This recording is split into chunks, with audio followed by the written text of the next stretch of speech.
Hi, I'm Brisa, and I'm reading The Christmas Owl by Ellen Kalish and Gideon Sturr. Once in a little town, in a little front yard, lived a little owl, high on the branches of a very big tree. For the curious little owl, not even a year old, the world was filled with wonder. Streams were for splashing, forests were for flying, and friends of all feathers were merrily made. One day, when winter had arrived, the town around her began to transform. Houses were decorated, lights were strung, jingles and music filled the icy air. Little Owl watched and listened, and that night, when darkness came, the whole town glittered and glowed. "What is going on here?" she asked her friends. "Christmas," said Moose. "And what is that?" Little Owl said. "Not sure," said Rabbit. "No idea," said Skunk. "No one knows," said Squirrel, "but it happens every year."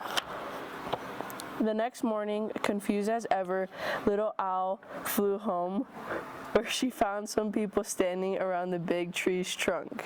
"It's beautiful," said one of them. "It'll be a perfect Christmas tree," said another. "A Christmas tree?" Little Owl wondered. "My home is Christmas." The workers began attaching wires and ropes to the tree. As Little Owl hid in the shadows, the branches pulled tight around her. She was trapped. Then she heard a roar. The tree shook, spinning and swaying. It was lowered down onto a truck. Little Owl was dizzy. "Is this Christmas?" "Say goodbye to our tree," someone called as the big tree rumbled away. "Your tree?" wondered Little Owl. How could anyone own a tree?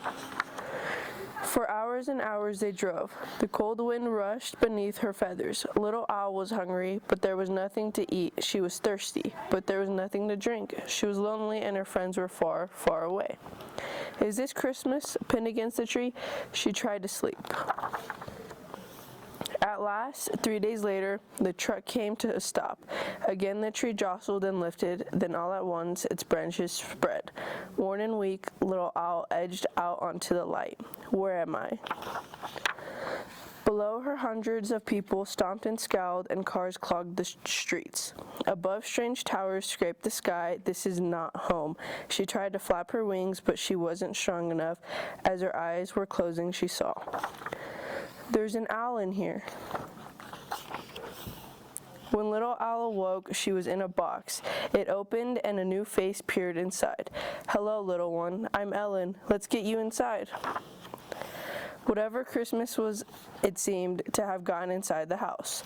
The place was warm and cozy, and it seemed oddly to be made for birds. "Why are you here?" Little Owl asked. "Broken legs," said Hawk. "Broken wings," said Falcon. "But Ellen looks after us until we're ready to fly free again." After all this, Little Owl wondered, could a human really help? Over the next days, Little Owl gulped down water and gobbled thawed mice. She was given an x-ray, and every day Ellen checked her feathers, eyes, and ears. "Ellen is helping. Could Christmas be caring? Could Christmas be kind?" Ellen held Little Owl in her hand. "After all you've been through," she said, "it's a miracle you're alive." But was Little Owl ready to fly? "Almost," cried her new friends. Ellen smiled. "Almost," she said. At last, at dusk on Christmas, they drove to the top of the mountain. Ellen lifted Little Owl from the box and raised her arm. "You're free," she said. "Welcome home." For the last time, the friends looked at each other. Then Little Owl flapped her wings and flew higher and higher into the sky. But she wasn't going home just yet. When at last she reached the very big tree, which was now a very big Christmas tree, she settled on her favorite branch. Bright and brilliant, the city was not what she remembered. The cars had disappeared. The great towers were merrily lit. The people were smiling and skating. Some were even singing. They held hands and hugged. All, it seemed, were eager to love. "Is this Christmas?" "Yes," Little Owl thought. "It must be."